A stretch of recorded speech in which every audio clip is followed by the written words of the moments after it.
Yeah. How you get into that? No sweet chat. Throat bust pipe and we busting back. Mic in hand, we strip the act. You fed up and we stating facts.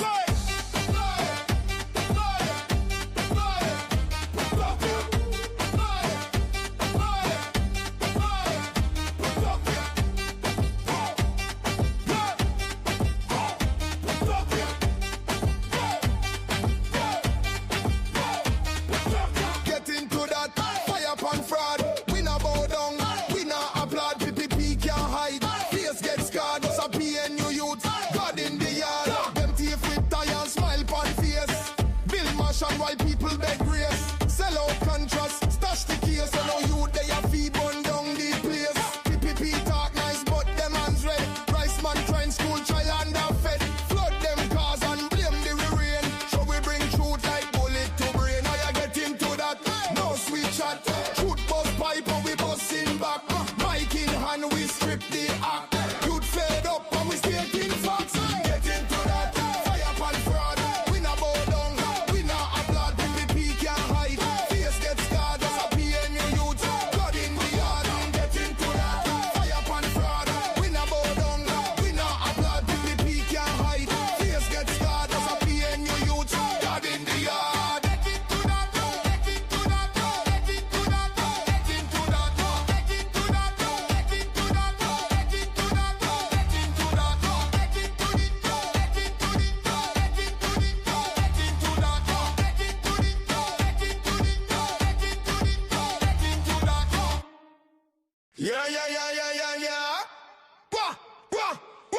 Yeah. How you get into that?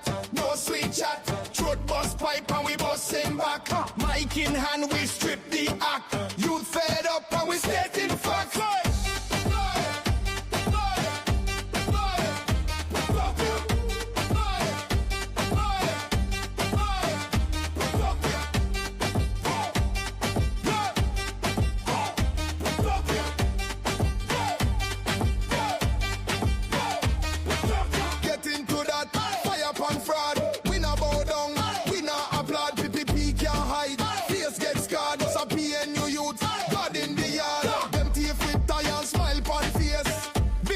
While people beg grace, sell out contrast, stash the case. So now you they a fee burn down the place. PPP talk nice, but them hands red. Rice man trying school, child underfed. Flood them cars and blame the rain. So we bring truth like bullet to brain. How you get into that? No sweet chat. Truth bust pipe and we busting back. Mic in hand, we strip the act. You'd fed up and we stating facts. Get into that. Fire pan fraud. We not bow down.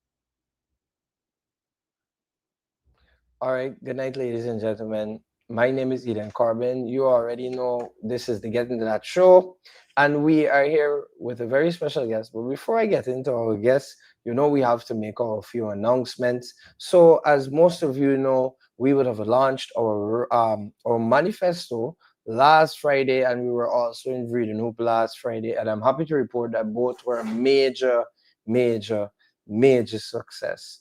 However, as you know, we're hot on the campaign trail and it does not stop there. We're heading to Lethem tomorrow. So all the persons in the interior region that were able to hear and listen to our program, we are going to be in Lethem tomorrow. And we're going to play the ad for you right now just so you can get the additional information.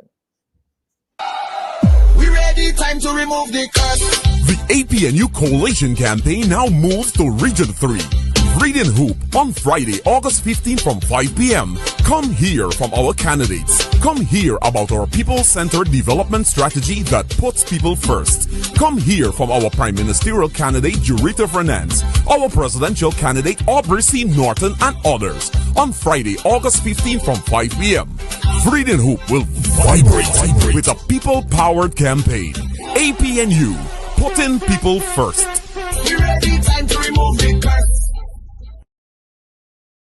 So, ladies and gentlemen, as you heard it there, we are going to be in Latin tomorrow. The leader is going to be there. Our Prime Ministerial candidate, Jurita Fernandez, she's already there with the team, and they are ready to come and tell you all of the great plans that we have for you when we win the elections on September 1st, which is election day. Before I get into anything, I would also like to take some time to talk to our discipline service members who will be voting this Friday. We want to encourage you to take a look at our manifesto, take a look at what we have been able to do for you and what we intend to do. And we are encouraging you that when you go out to your polling stations on D-Day, that you will exercise your franchise in the most sensible way, which is a vote for the palm. Now, ladies and gentlemen, some of you who would have joined in earlier would have seen the guest that I have with me today.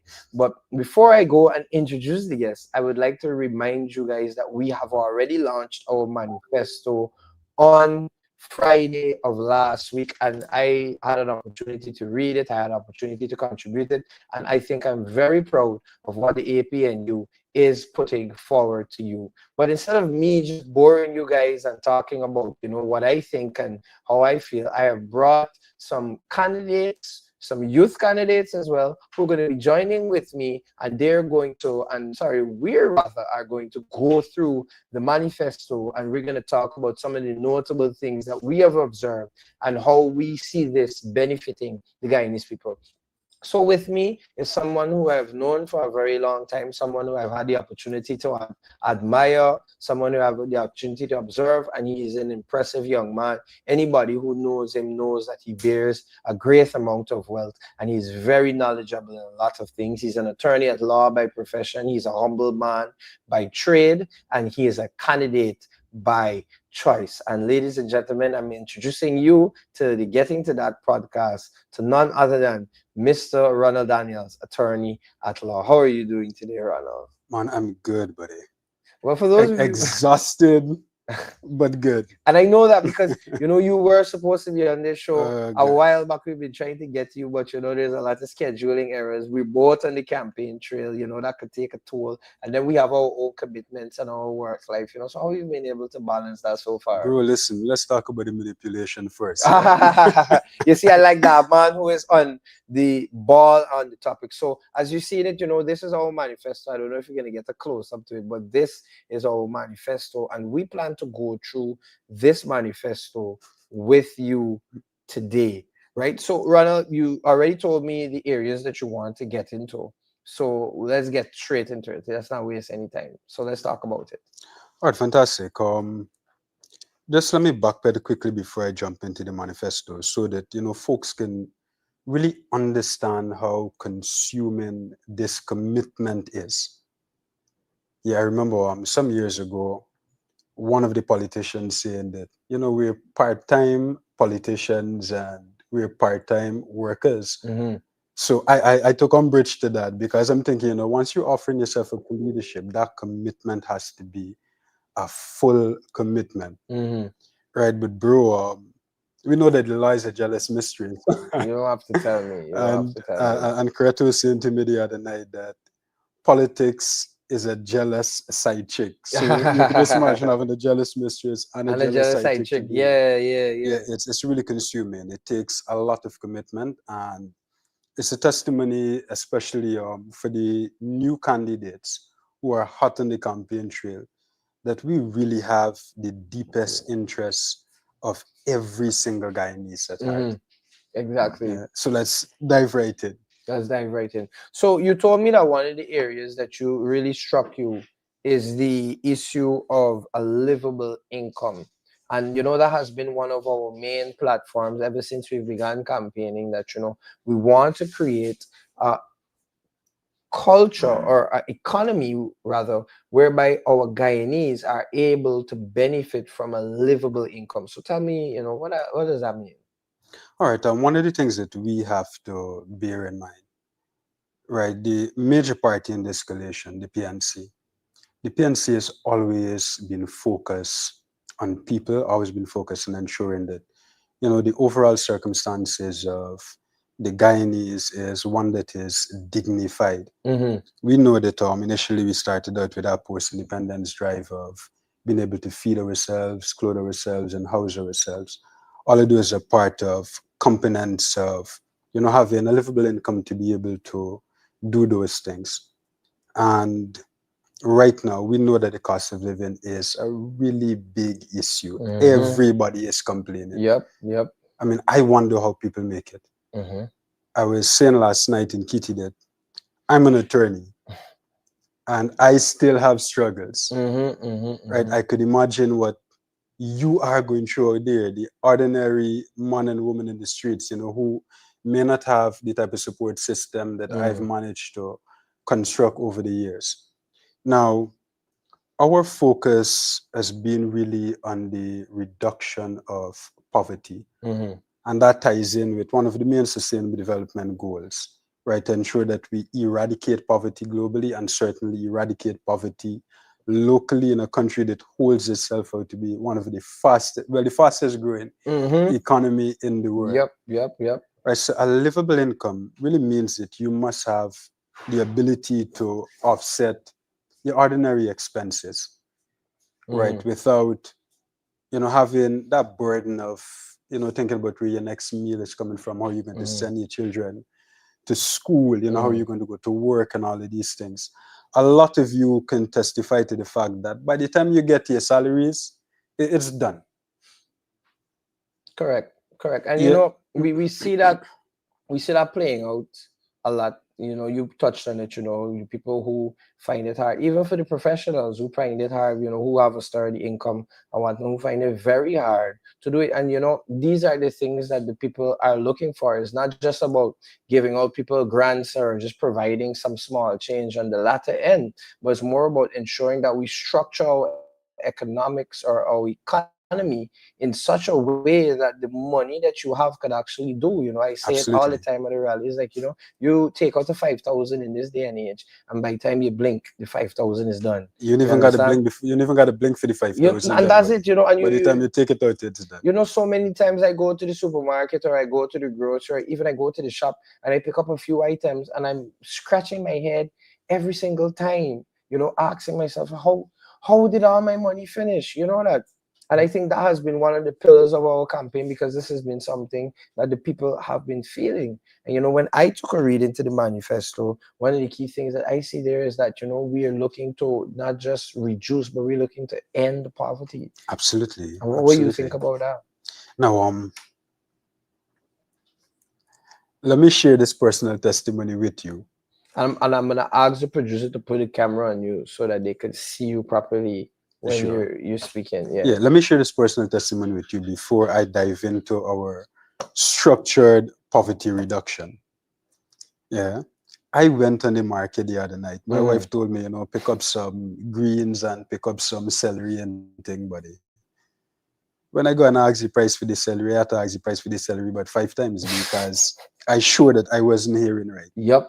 When I heard the price for the celery, I realized right there and then that we don't use celery anymore. We don't like celery. Correct. It's ridiculous. Right. So our focus is indeed on ending poverty. Correct. Right. Which means that we're going to be raising the salaries of the public servants. That threshold goes up immediately to $200,000. That minimum wage threshold is going to be $200,000. And we're raising the tax ceiling as well to $400,000, right? So it puts more disposable income in your pockets so you can meet those daily expenses. And we have other support systems that we are putting in place. We're going to ensure that electricity is subsidized to the extent of $10,000. Your water is subsidized to the extent of $5,000.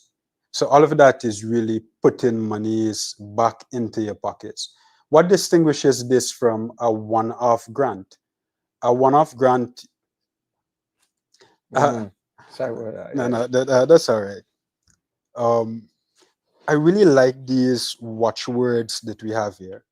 We're injecting cash, we're enlarging benefits, and we're subsidizing. Uh-huh. Right? The focus is not so much on grants, Mm-hmm. because you get a one-off grant. You just get to do something with that, and you just return to that regular income Mm-hmm. with the regular circumstances, with the rising cost of living. Right. So when we enlarge that ceiling, the minimum wage ceiling, raise the tax threshold, ensure that you have subsidies, it really empowers you.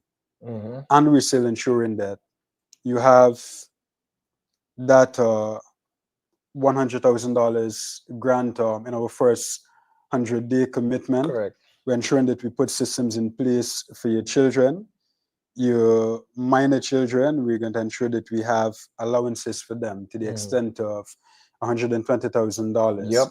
And also your children who are, the folks who are just out of high school going into the tertiary institutions and the Mm-hmm. universities. We're ensuring that not only is your educational costs completely covered, but that you have that allowance as well that can assist with your transport until we have those transportation systems in Correct. place, could assist with offsetting your meals and so while you go to school. Yeah. And the main thing that I want us to stress is the fact that these particular monies that we're providing for you, they're not really a source of income, but they're basically a buffer to be able Absolutely. to assist persons, to assist individuals to be able to mitigate the cost. Because our work does not just stop with providing you with the grants, it also requires us to ensure that the monies that we receive from the oil revenues are being invested so that we could ensure a sustainable flow, and we could ensure that we could buffer that, because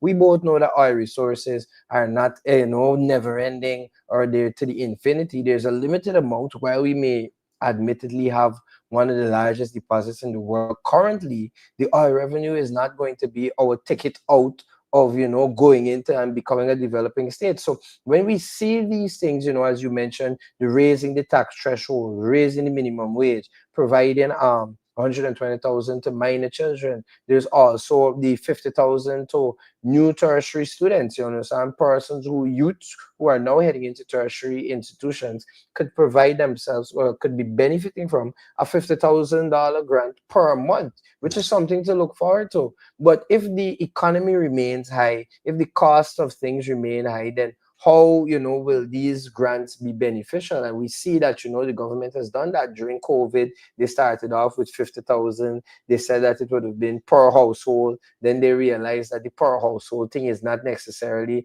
the best metric, because you might have 10 people living in one house. How does that 50,000 translate to each of them? And then they realize that, hey, 100,000 could be a good amount per person. But then, I mean, on another note, we see why they wanted to do the per person, because now we have persons complaining. I get messages every day from a 7-1 something number. Persons are receiving calls. And I remember when I went to sign up for my 100,000, they collect my number. And I thought it was a bit odd. I was like, why you need my number? But we see.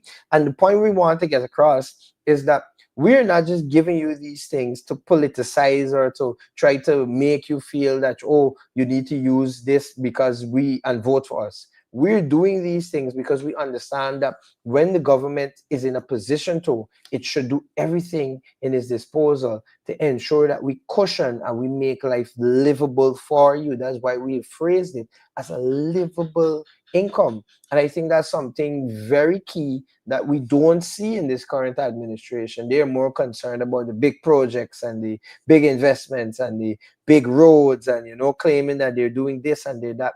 But the small man, the persons, at the grassroots levels, the low income persons, and even the middle income persons, because you and I both know that not because you're in a middle income bracket means that your life is better off. It just means that you're juggling better than the average person. It means that while you may not have the disposable income that you refer to, you still have some amount of income, and now you got to make some tough decisions. You have the money there, but you have to decide, okay, are we going to eat home and cook home today, or are we going to go to New Drive-In and probably eat out? And it's like, when you look at it, for me personally, I think that sometimes the things that we do to save money, we tend to spend more money on those particular things. And the job of the government is to hear those cries and to be able to say, look, we're going to help you. So you're a university student. We know you can't study and work. I mean, it's a modality that people have adopted in this society out of necessity. You know that you have public servants. I have a lot of friends in the public service, and they're studying and working. And the laugh is, some of them have full-time degrees. Both you and I did a full-time degree. And we both know that the only way we could have survived through that full-time degree is we had to have some kind of stream of revenue to support us. So I could only imagine how the first-year university student is going to feel after September 1st, knowing that, hey, I've enrolled in a full-time degree and I have $50,000 outside of whatever allowance, outside of whatever work I'm doing, that's going to be coming into me. And these are things that have a real impact, Absolutely. And one of the things we really key on is making the small man the real man. Right? You really can't play politics with the basic necessities of people. You can't play politics with ensuring that people have, the ability to take care of themselves, or you put systems in place to ensure that you restore that dignity. Having that dignity restored is really, really empowering. And that is one of our key focuses, to ensure that we empower our people. Exactly. And also the other things is, like, as you said, basic necessities earlier. There are particular things that we just need. They're light, we need electricity, especially in this. I mean, back in the day, probably electricity was not as important, but now, where we in the technological You can't do age, without it. you understand, everything is now being slowly transitioning into the sphere of technology. You want to go to GRA, you gotta go and do a form or download a form online. You want to do something for police, the form, they're gonna tell you it's online. I know, like, the last time I came back into the country, or I think the first time the Guyana Police Force would have introduced through the immigration service, they would have introduced the e-form. I was puzzled.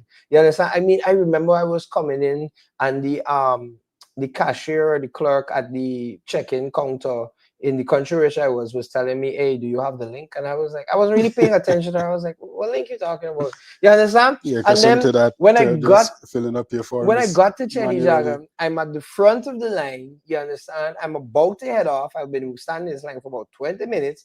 And then the immigration officers were looking at me and it's like, did you fill out the form? And it's like, the online form. And then she directs me to some QR code. And I'm like, oh my gosh. I took at least another 15 minutes to get the form filled out because I made some mistakes the first time. So it's like, we can't avoid that. So electricity is a big thing. And one of the promises we have, for the persons watching, I think it was on the screen just now, is subsidize that we're going to subsidize that. You understand? And it's not anything. I mean, I see people talking about, the naysayers is like, oh, where are you going to get the money from? Oh, where are you going to from? We're not the only country in the Caribbean that subsidize the electricity and the water rates for their citizens. I know other countries within the region, and that's just a way of giving back, because if we want people to have more disposable income, I don't think people understand the power of spending money in an economy. You understand? Because if more people, basic economics says that, look, more people are working, more people are spending. The economy is More people are spending, more people are earning. More people are earning, people want new things, because if I have more disposable income to me, then I can actually afford the new hotels that you have building. I can actually take a walk to Marriott. If there are new things, I can actually say, hey, to my family, let's go take a trip to Latam. Let's go to Region 1. Let's take a trip out to the country. You understand? And then these are the things that we're doing, which is a holistic, people-centered policy. Absolutely. And moving on that heels, I think we should go to your second The Certainly. second point for tonight, which would be it was housing. Housing. Yeah. So I'll let you go on that. I'll let you take the first hit on that. All right. And for those of you online who are following us and have found it, we are page 48 of the manifesto, just to keep them on track with us. We have been listening to the young people, especially. A lot of young people are complaining that they've applied for house. They've applied for house lots so long ago. They're renting. They're paying exorbitant rents. They can't afford to pay rent. Sometimes the rents just swipe half of your salary. I was talking to a young man today, and he was saying that, I have lived through your manifesto, and one of the things that really jumps out at me is the rent-to-own scheme that the APNU government intends to implement quite expeditiously as soon as we get into office. He said that he has had cost to change about 3 rental spots within a few short years, because the rent keeps rising, cost of living keeps rising, and it's difficult for him.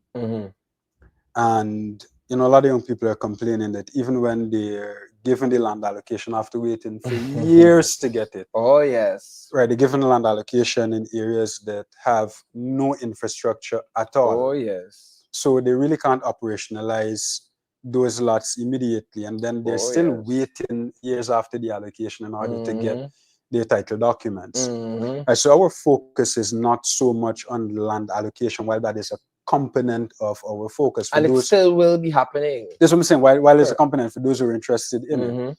But we are intent on empowering our people through our home ownership.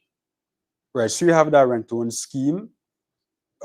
Whatever you're paying in rent is contributing towards you owning those homes. Correct. And of course, the construction of those homes is going to stimulate the creation of jobs, because you have homes to construct, you have electricity to install, you have plumbing, infrastructure, and all of these things. So that is going to stimulate growth in the economy. Right? You get allocated to those homes. You don't have to worry yourself about paying any down payment or any significant down payment to get access to those homes. And instead of paying a rent for a property that you are not going to own ultimately, you are going to own these properties. Correct. Another one of the things somebody has pointed out to me, which we oftentimes take for granted, the government has said that it has liberalized access to financing for housing. Right, so it has raised the mortgage ceiling and it has dropped the interest rate. But we take it for granted that when you are accessing loans through lending facilities, you still have to make up that deposit. And that's the thing, I think is key, because making mortgages more attractive is one thing, but people being qualified to even take these mortgages is another thing, because the bank is not going to give you an unsecured loan and they're not guaranteed that they could find it, because despite what people want to believe, as much as the mortgage is used as a tool, and I know that we're in the legal field, we deal with these kind of issues all the time, and the main concern that the bank will always have is their security. Because it is a money-making scheme. A mortgage to a bank is an asset.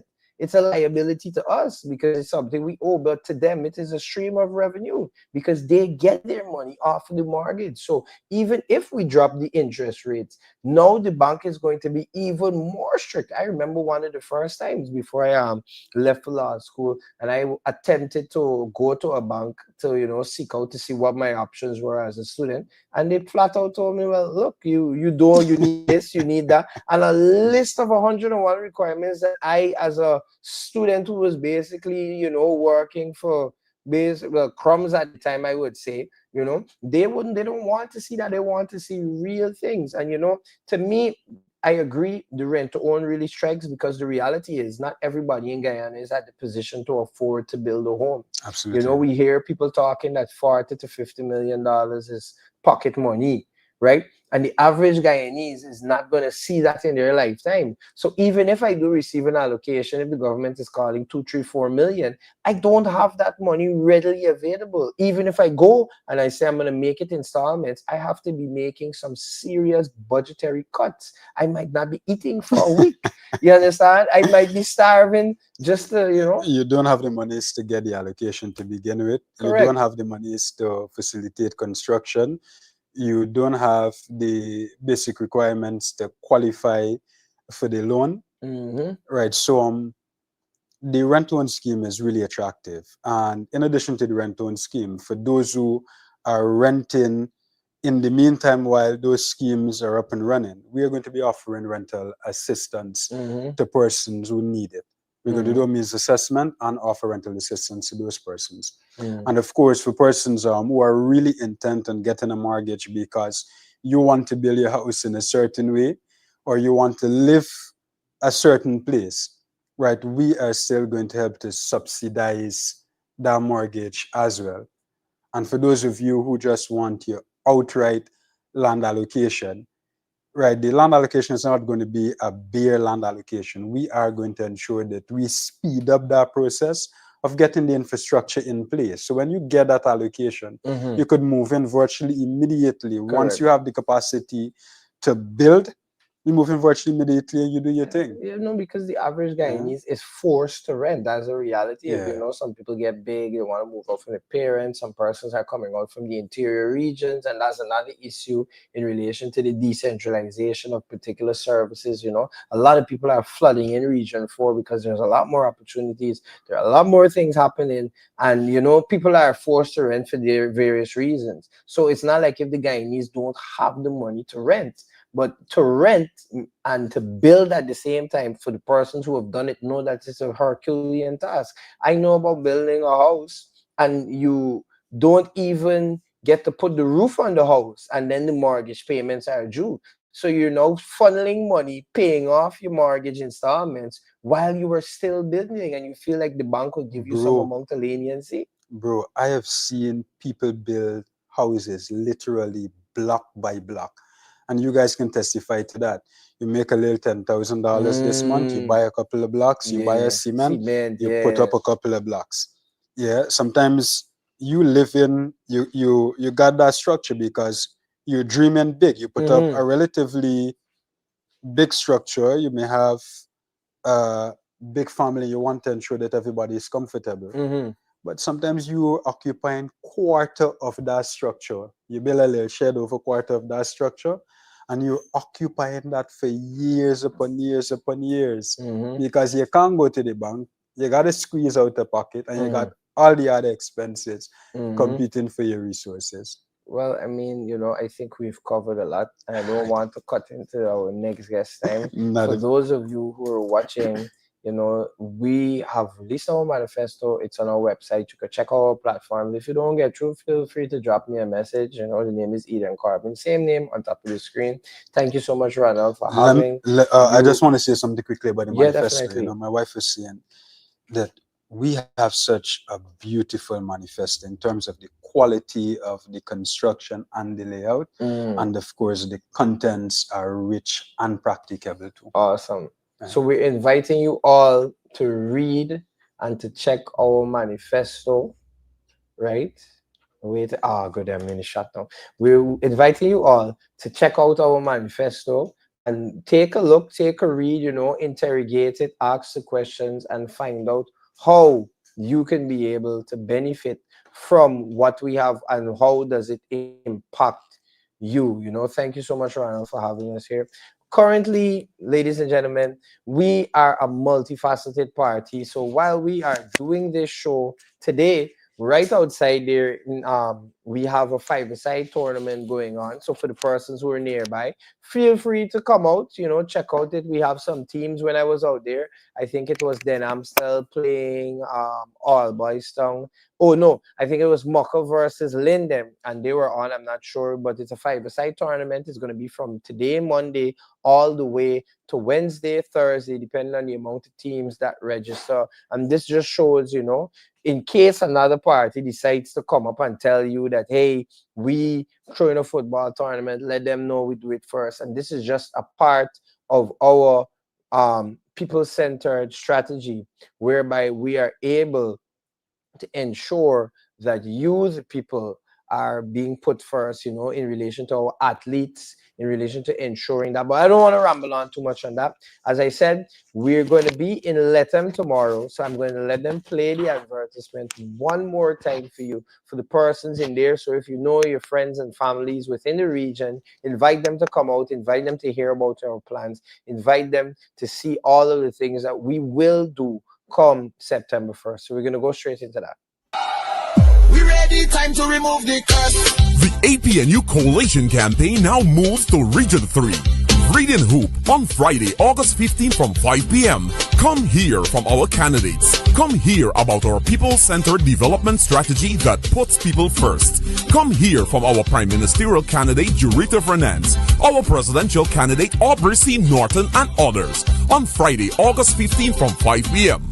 Read and Hoop will vibrate with a people-powered campaign. APNU, putting people first. We ready, time to remove the curse. You said, all right, welcome back. I have another guest here, and I think this is the first time she's going to be on our show, but she is no stranger to any of us. I like to call her Sexy X because when she goes up on the rallies and the public meetings, she tells you about the Sexy X. And I'm just going to harp on that a little bit. When you go to vote, guys, don't forget you're voting in two places. You're voting for general, you're voting for regional, and you have to ensure that when you put your X in the box, it does not go over the lines. You don't have any extra lines, or else you could possibly spoil the ballot. So joining me right now is the insatiable, the lovely Miss Cynthia Rutherford, one of our female candidates in the APNU. How are you doing tonight, Cynthia? I'm well. Good evening. Thanks So, for having me. thank you for being here. We know you're busy. She was at a rally shortly. You were in Alberton, was it? Yes. How was it? Tell us a little bit about it. It was good, actually. The meeting was successfully attended. And I might say both by APNU and PPP because we did have some PPP spectators. Nice. It seems like we have some people thinking to, jump over again. We'll see. All right. So, I told you earlier we're going to be dealing with the manifesto today, and you told me that you want to focus on the women's rights and opportunities. So let's go straight into that. Let's not waste any time. Great. In our manifesto, you'll notice that there is a proposition for a Ministry of Gender Affairs and Children, Families Affairs. I think this is so instrumental because right now in Guyana, what's happening is that many times, and though we don't like to face the reality, many times women's issues are pushed to the back. Or maybe they are sidelined for something else more important.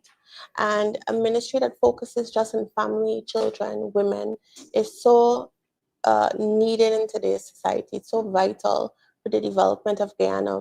And we often say that women are the backbone of our society, but we don't actually portray that in policy, and that's under the current administration, of course. We don't portray it in policy and programs. And what I love about the manifesto and about an APNU government is that we will put people first, which also includes putting women first. Yep.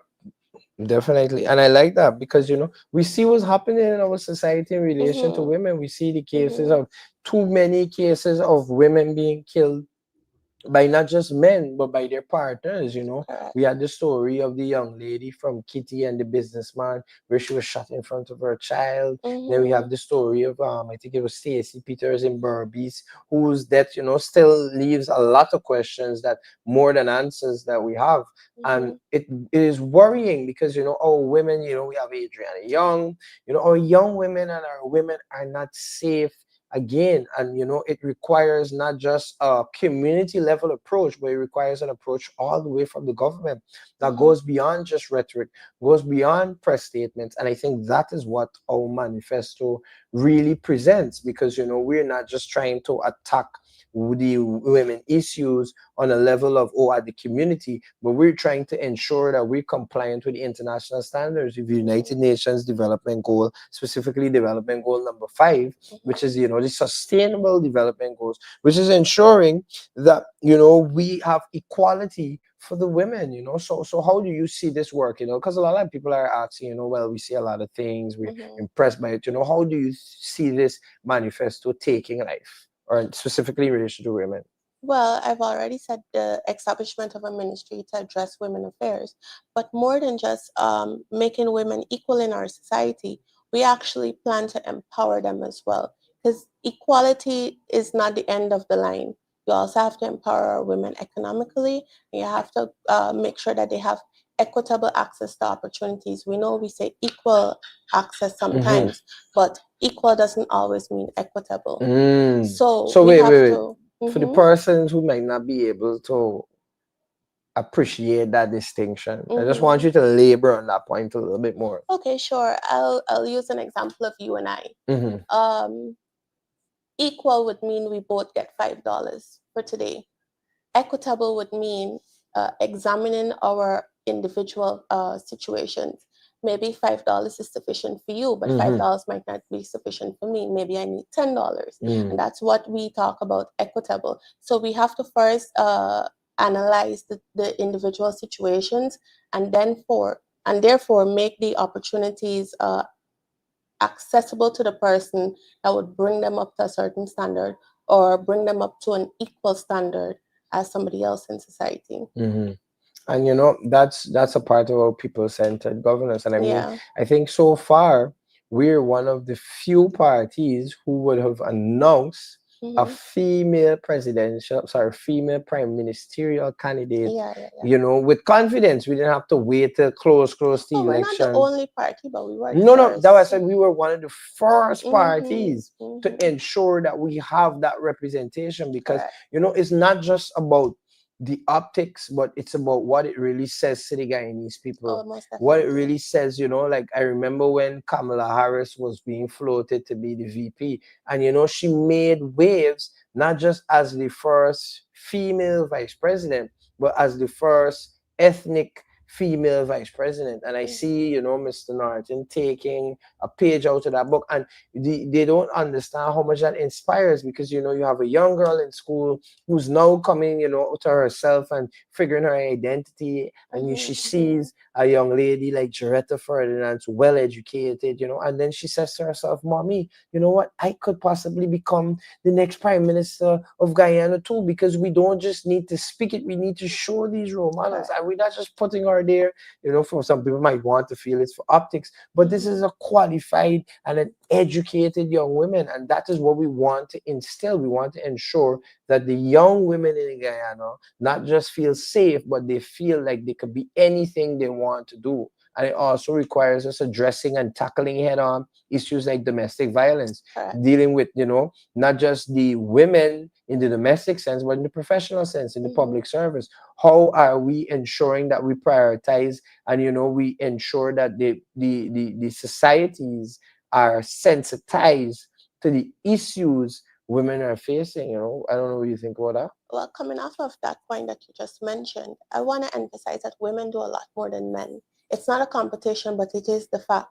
Because for Jaretta, for example, she's not just the prime ministerial candidate, she's also a mom, she's a wife. So she's running her family, she's running her home, as well as actively campaigning on the ground in our indigenous communities, right? And she is just one of many examples. I myself, I'm a mom, and I have a home too to run. And for women, it's always that balance. How do you balance family life with politics, or family life with your everyday job, family life with so many other different varying factors. And for women, just coming back to the manifesto for a minute, for women, we often are left to budget for our homes, right? I was listening to you and Ronald earlier, and you guys were talking about increasing minimum wage and the increasing the tax-free threshold and stuff like that. That won't just affect young people or men. It will also affect women, even if those women are housewives. It affects them as well, because then it eases a burden. It eases a burden off of the woman in terms of budgeting and managing and running her home. And further than that, the electricity and the water subsidies for bills up to $10,000 and $5,000 respectively, that eases a burden as well. What that also does is increases your quality of life, increases the quality of life for the children in the home as well, because then they see mommy less stressed. And a less stressed mommy, or a mommy who's not under any stress, will make for happy children. Correct. And studies have shown where children have grown in households where their moms, or quite possibly their moms and their dads, have been stressed, they have grown to have other societal issues or issues integrating with society. So this manifesto doesn't just speak to surface issues. It goes beyond the surface. And I think that's just a part of what we call our people-centered plan. Yeah. I was just reading through the manifesto again, and a thing that just struck me is the part where it says that, look, we will be paying special attention to the plight of the indigenous women. And I think this is very apt, considering a few weeks ago, a very terrible video that has been circulating on social media at a Suicide bar, and the terrible and the I would say the unspeakable things that happen, and it shows that, we as a society, and I always like to make the reference, the community has a responsibility, but the community is just one part to play. It also requires the government to take a more serious approach, because I heard, the minister make a big statement, and the person make a big press release, and somebody say this and somebody say that, and then the next day somebody reported that, hey, the bar is still, very much in operation, and we need to take this thing serious. And as taboo as it sounds, you have the issue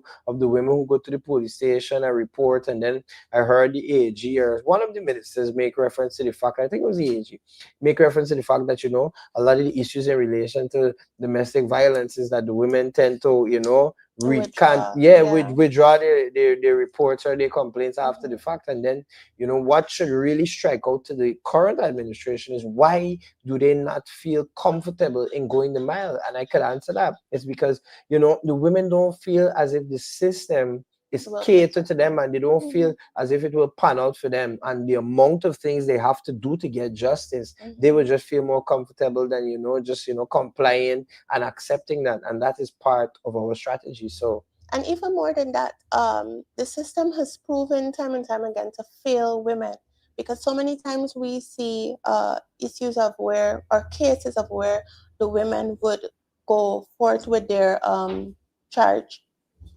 with their complaint. They appear at the level of the magistrate court, they give evidence, and then what happens? The accused is released on bail, and then what does he do? Sometimes the same day or following days after he's been released on bail, he goes and he either causes bodily harm against the woman, or he kills her. So for me as a woman, I don't know of every individual instance, obviously, but for me as a woman, if I'm in a situation where my spouse is abusing me, and I am seeing that system work against so many women in our society, I might consider withdrawing my case as well too, because you're basically telling me I'm putting my life on the line to testify, and then you're not doing anything after. The system continues to fail women. So that's where the government comes in. And you mentioned where the minister and all of them spoke about the instance weeks ago that happened at that bar. For the PPP, it's basically fanfare at this point in time. They have a track record of jumping on trends. So if it's trendy today and a lot of people are talking about it, hey, somebody needs to release a press statement, somebody needs to go on Facebook and say something, but there's never, ever any concrete action that's happening in the background. And we in Act New, we're not about that. Correct. We actually value women in our society. So it will go beyond the press statement. It will go beyond just saying we'll look into it. It goes to policy, goes to planning. It goes to making sure that every instance or every possibility is catered for. A lot of risk management has to be involved as well too. Agreed. When you're considering policies. When you're making policies, it's not just about if everything goes right. You have to cater for as well if things go wrong. So after I grant the accused bail, what happens? What systems am I putting in place to prevent something? And you know, I think, you know, you really hit the hammer. Well, sorry, you hit the nail with the hammer on the head. You got it right, bullseye. And you know, in closing, I want you to charge, you know, the youths and specifically the young women as to why they should support the APNU party. And you could look at them too. I think that's your camera there. This one? No, that one right there. Okay. Yes. For the young people, first of all, I just earlier today concluded a walk in Rossville, and a young man said to me that he's not voting because at the end of the day, no matter who's elected into office, he still has to work. And while that is true, I want to remind you, young people, that whoever takes office affects your condition under which you are working. It affects your minimum wage. It affects how much money you have left in your pockets after you're paid and your bills are paid. So take that into consideration, and take into consideration as well too that our manifesto caters for you in details. You know, I was looking at PPP's manifesto earlier today, and it's a lot of fluff. It's a lot of intellectual theft from APNU and from other parties as well too. There is nothing of substance. There is nothing there for young people. So if you want to support a party that once they take government, they will put you first, then your option is APNU. For women, 13 days. Just 13 days more until a government is elected that will put systems in place to protect us and to protect our children in society. Thank you so much, Cynthia, for your contributions. We appreciate that a whole lot. And you heard it there, ladies and gentlemen. That is the plan that the APNU has for you. So, you know, on this program, we don't just like to talk about facts, you understand? We also like to ensure we, you know, look at what's happening around us and delve into that. But before we do that, we always like to hear an encouraging word from one of our key sponsors on this program. And we're going to go into that right now.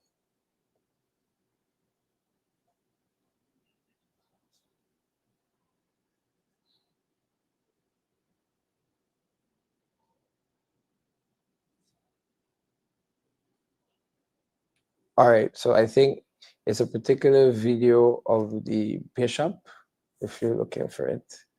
No, not that one. You seems like we're having a little technical difficulties, but no. The other video that's right next to the campaign video for Let Them.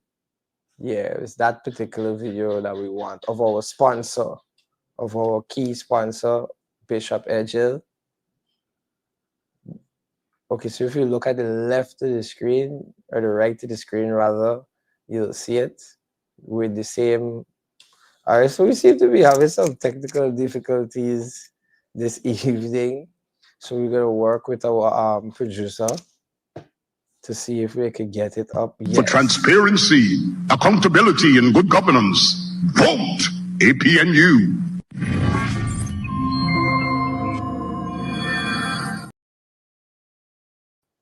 All right, ladies and gentlemen, we are at the end of this, but there are some key things that we've noted online that we saw, and we thought, you know, we're going to share it with you.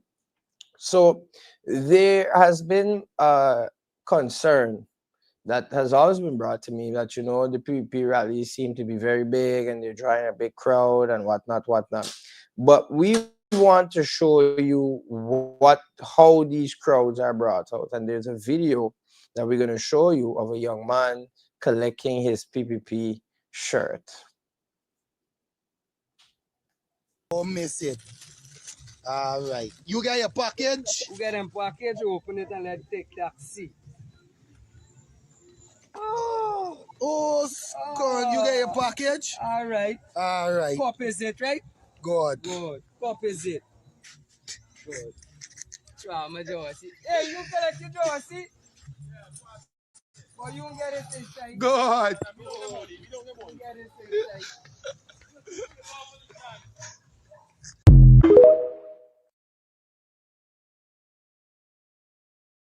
And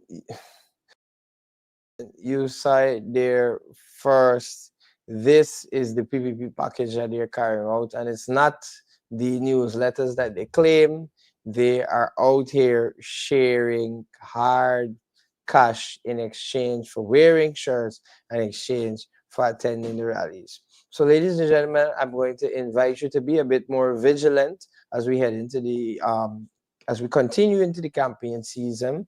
We are seeing a lot and we're hearing a lot, but now there are a lot of more things that are available, and I'm inviting and I'm encouraging you, especially youths, the first-time voters and those undecided, to pay more attention. Because when you pay more attention, you will realize that our slogan is not just a slogan, but it is how most, and if not all of us, live by, that we are putting you first. We are here because we want to empower Guyana, we want to empower the Guyanese, and we want to see a Guyana grow. And the only way that the Guyana will be able to grow is with the PPP out of office and with APNU elected in office. Unfortunately, that's all the time we have for tonight, and we're going to see you next time on Getting to That. Thank you.